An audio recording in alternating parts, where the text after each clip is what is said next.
So, guys, you're kicking off some UK shows on the 27th of October here in Belfast at the Ulster Hall. You're also then performing in London, Manchester, and Glasgow.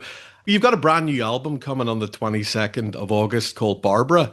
And there's five songs on it that you can stream and download now early. The latest release, Miss You Man. So, this is a tribute to your late friend and songwriter Andrew Dorff. Matt, you wrote it with Trevor, Ross Copperman, and Matt Jenkins. What was the motivation? What inspired the writing of it? Honestly, we were just, so close to Andrew and we were just talking about him. It was just kind of like a conversation amongst friends about another one of our friends. And it just kind of fell out in song form. I don't think we ever thought in the room that day about writing a song that could be on an album or anything. We were just kind of paying tribute to our buddy and, reminiscing stories about him and just trying to pay tribute to him. Nice. Do you know, I have to say, my favorite of the songs I've heard so far is Man or the Song.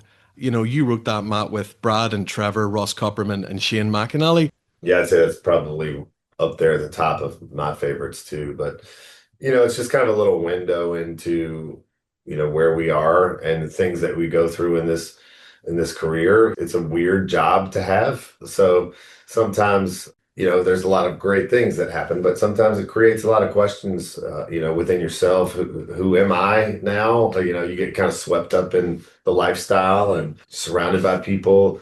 Some of them are your friends, and you find out some of them aren't. And, so it's just kind of like a different little perspective of what it's like to be in this profession. I mentioned there Shane McAnally, and you guys over the years have developed this phenomenal working relationship with that guy. I've heard him speak very enthusiastically about hearing a demo of you, Matt, singing Dirk Bentley's Say You Do with Trevor singing harmony vocals on it. How do you think he has helped shape the band's sound, and how has he made you guys, individually better songwriters, do you think?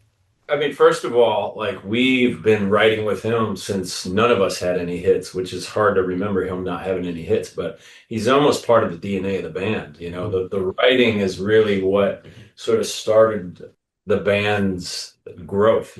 So when it came time to actually make a record, he had never produced anything before, but he had produced so many demos. When we would do demos, he was always the guy kind of in there making cool choices. So we took a shot on him, and I think he helps shape our sound because he just knows us so well. I mean, he's been there since before the beginning, before we even named the band.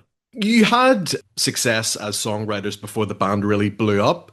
What was it about the songs on Meat and Candy, the first album, especially the hits, Break Up With Him, Snapback Song for Another Time? What was it about those songs that made you guys want to keep them for yourselves and not offer them out to other artists? Honestly, at that point, I think we had probably pitched them all to other artists. Right.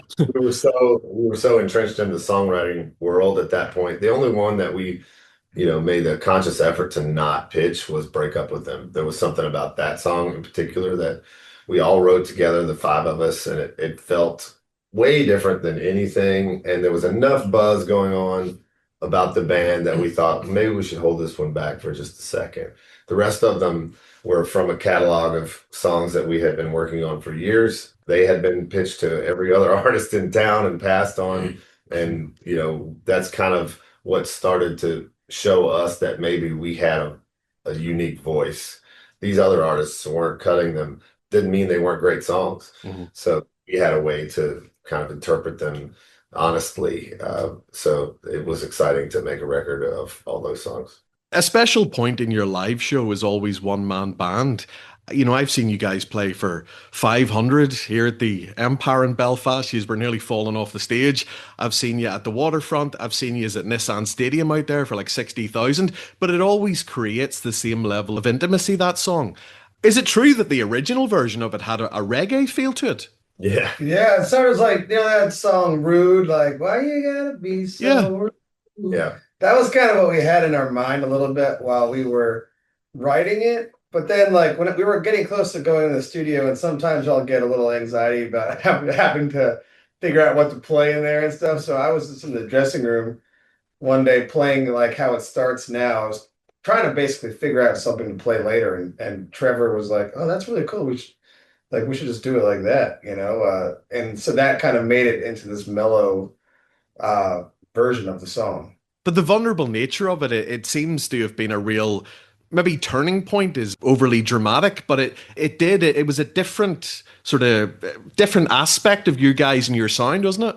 Yeah, it was definitely a different sound and approach. We hadn't put out such a strict ballad like that, but I think it still had the same spirit of songwriting.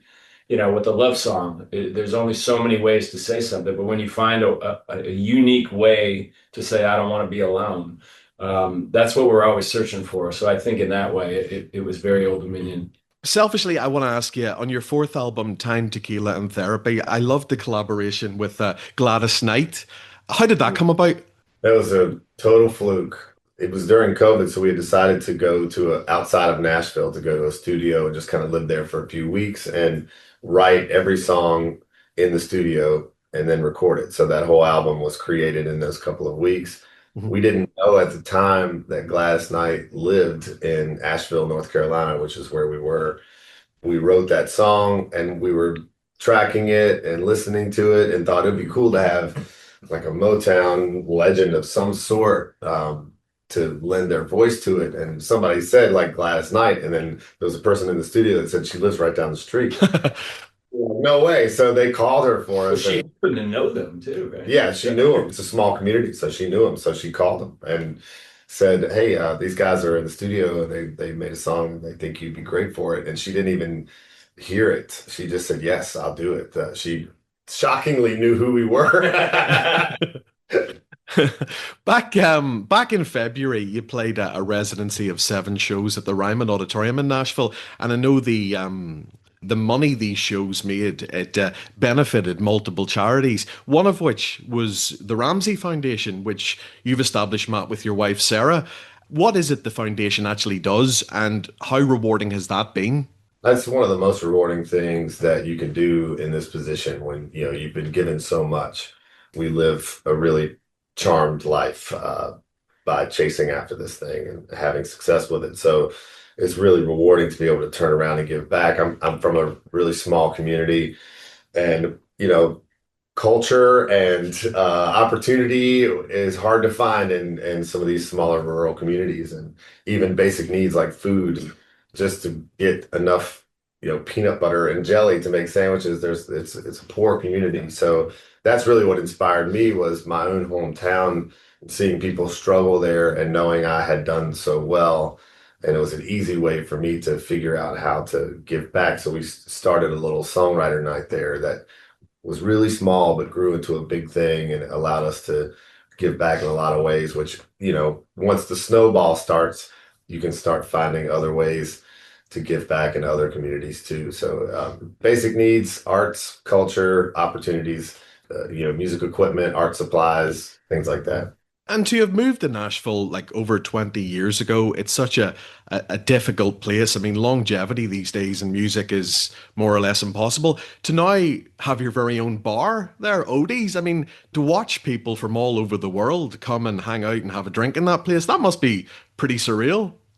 It is. It's amazing. I mean, I try to hang out there as much as possible, which is not very often these days. But yeah, it is cool. I mean, sometimes you just be there and somebody will come up to you and tell you a story about how your songs and music impacted their lives. And then just to look around, even just to be sitting there at the bar and having a drink and look down. And we have the bar top has all these different pictures of memories from the past. It really kind of brings it all home, because it seems like yesterday that we were playing right across the street there in a little bar that nobody would show up to, every weekend. So it really kind of reminds us that this worked. Sometimes you're so buried in shows and you're so buried in it that you don't take a moment to stop and go, wow, we've really accomplished a lot. So that's kind of a nice reminder. Guys, listen, thank you very much for your time. Continued success. Good luck with the new album. And yeah, we really look forward to, seeing you back on stage over here in October. Yeah, can't wait. Thank you. Thank you.